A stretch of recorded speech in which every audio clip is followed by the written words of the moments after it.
Maximize your leverage. Two elements of leverage. First is how much do you need a deal relative to how much they need a deal. The more desperate you are, the weaker your leverage. The more desperate they are, the stronger your leverage. By the way, when we go into a deal, what are we usually thinking about in terms of the level of need? We're usually thinking about ourselves. What are we usually not thinking about? That's right, the other side. You may be desperate for that vendor, for that supplier. You may be desperate for that partnership. But if the other side is more desperate than you are, you may actually have relatively strong leverage. The negotiation process, by definition, always involves more than one party. We need to really step into their shoes and understand where they're coming from. At the same time, we're thinking about our needs, our goals, our interests. Second element of leverage comes again out of getting to yes. And what Fisher and Urey say is that your leverage is based on what they call your BATNA.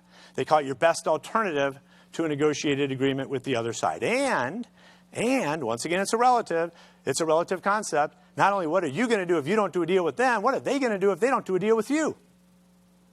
Now, I use the acronym BATNA because for any of you who've had a previous course in negotiation or read a book on the subject, it should be a relatively familiar concept because everybody for the last 25, 30 years who's taught negotiation talks about BATNA this and BATNA that. I tell you, however, that I personally don't really like to talk about leverage in terms of a BATNA.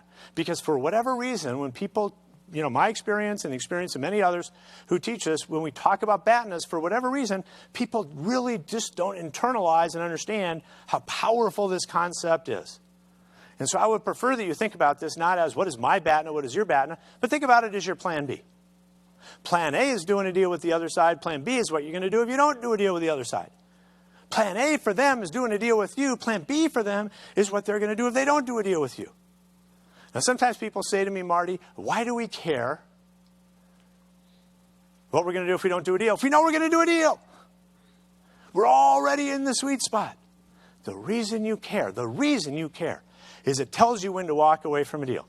You should always, always, always walk away from a deal if you evaluate your plan B as better than what you consider their last best offer. And we're going to talk a little bit later about how to evaluate if it's their last best offer.